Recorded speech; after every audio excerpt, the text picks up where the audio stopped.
dun dun dun dun dun dun. Oh my god, guys. I needed this movie this summer. This was the movie. I mean, I was excited for a few movies this summer. Of course, Spider-Verse I was excited for. A few other things, but this was the movie I just knew this was going to be the movie that I could rely on being amazing this summer, above all the other things. And this has been a pretty bummer. This has been a pretty bummer summer for movies in general. I think we can all agree on that. But we have another absolute fucking winner after Spider-Verse this summer. This movie is fucking incredible. Oh my god. This is nearly the same amount of excitement I had coming out of Fallout, because goddamn, these movies are I don't know if everyone agrees on this. Everyone should. Best action franchise that has ever existed. I don't think anything comes close. Maybe John Wick. I think John Wick is like second or third. But yeah, Mission Impossible. Goddamn. With the exception of Mission Impossible 2, there's no other weak entry in this franchise. I mean, going back to the old roots of this film franchise, going back to the first film from 1996 was when the original Mission Impossible came out, which was directed by Brian De Palma. And I think when that movie came out, I know that the reception was pretty mixed. Like, people didn't really know what to think of it when it came out. A lot of people definitely enjoyed it, but it wasn't something where it was like, where now Mission Impossible is regarded as a prestige action franchise. Back then, the first film was not received like that. But over the years, I think people have grown to appreciate the first Mission Impossible film more and more. And I certainly do. This Dead Reckoning, at least this first part, owes a lot to the first Mission Impossible film in the way it's shot. I mean, there's a lot of Dutch angles in this movie, which is kind of crazy. I don't know how people will feel about a lot of that in the film, because Fallout wasn't really shot like that.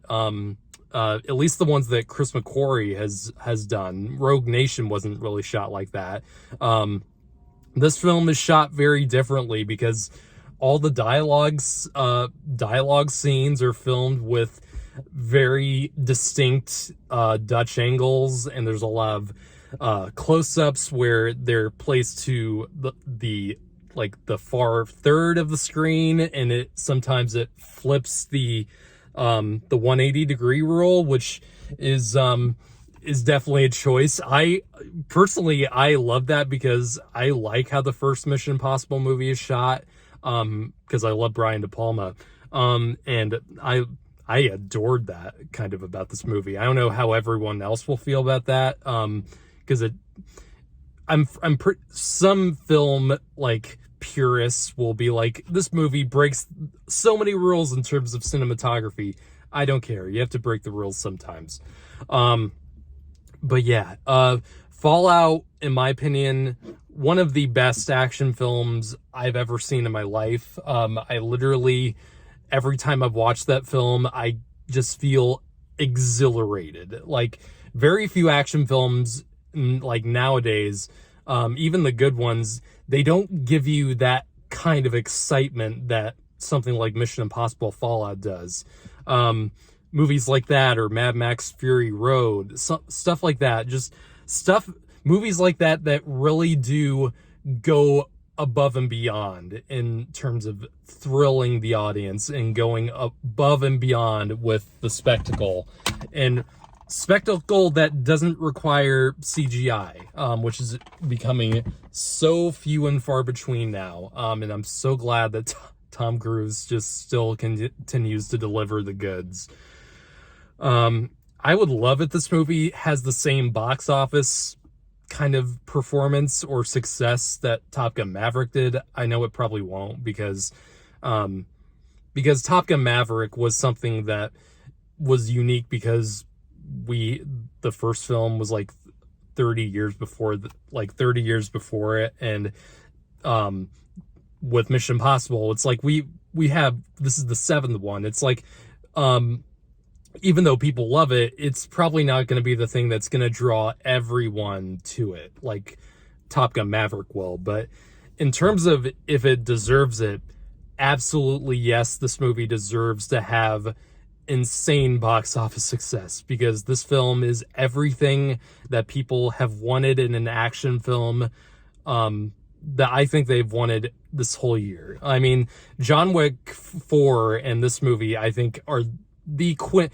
action films that every action film in the next year or so, they need to look at these two movies and recognize what they did and why people absolutely fucking go nuts over them, because this is how you do it, guys. This is how you fucking do it still. And I'm not saying that all action films need to have 100% practicality, and this film does have some CGI use, of course, but it doesn't rely on it, and it still hides it. It still hides it in enough reality where you can buy it. Because God, I've forgotten what that feels like now. After seeing Indiana Jones 5 and The Flash, which the CGI I don't even really need to go into. I mean, we've all talked about it and how it's been used in the past year or so, and of course the summer. But you can still do stuff like this and still do things like Maverick that still make you believe in the wonder of cinema and really going all out in terms of what you can do with a camera. Goddamn, every action set piece in this film is just stunning. And there's so many to choose from. Of course, the big trailer moment that everyone went nuts over, the big Tom Cruise stunt in this one is, of course, where he's on the bike and he goes off the cliff of the mountain and he to get on a train. And the entire train set piece in this film, goddamn. And that hill jump is fantastic, of course, but that's not even the best part of the sequence, in my opinion, at least. What they do with the ending and where they go with the whole train action scene is just wonderfully done, wonderfully put together, wonderfully shot. It's just, God, Chris McQuarrie, oh, I want to kiss you right now. I really want to kiss you right now, dude. If I can get the expertise that you have and that you've shown in the Mission Impossible movies that you've directed, God, I want that so bad. I'm so jealous. So yes, the trailers really haven't sold what the movie is actually about. They're pretty vague on what the hook is in this one, but and not to give too much away. I definitely don't want to give a lot away in this, but Ethan Hunt and his crew are get this new task, and this is a task that reaches not just to the IMF but the entire world. And I'm actually so glad that the movie, it was very pleasantly surprising what the actual plot of the movie is, but it revolves around an AI. There's this AI system and algorithm that it's basically the most powerful artificial intelligence that has ever been made. It can erase people from security footage. It can hack almost any digital device. It can pretty much create or erase people, like I just said. And that's a huge part of this movie, and part of what makes this film have such high stakes in this one, because the stakes have truly never been higher in this franchise up until now. You truly feel the danger, and you truly feel the weight that the characters have to somehow manage to overcome in this film, because there's so much that goes wrong in the film, and so much that the characters have to struggle with. And that's part of the reason why it's so thrilling, because the characters have to, against this super powerful AI, and the way it's utilized is not in any way silly, like some people might think it would be, like I just said it would. It feels legitimate in the way that they handle it, and it's so relevant now, of course, with all the AI stuff that's been going on the news. And it's used super effectively, and you truly are behind the characters more than you ever have been, and the characters feel more scared than they have ever had before. This film is just one intense moment after another. It's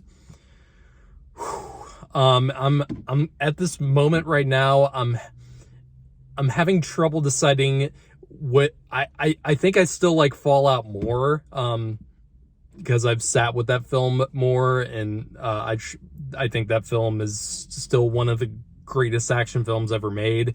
But so much about Dead Reckoning Part 1,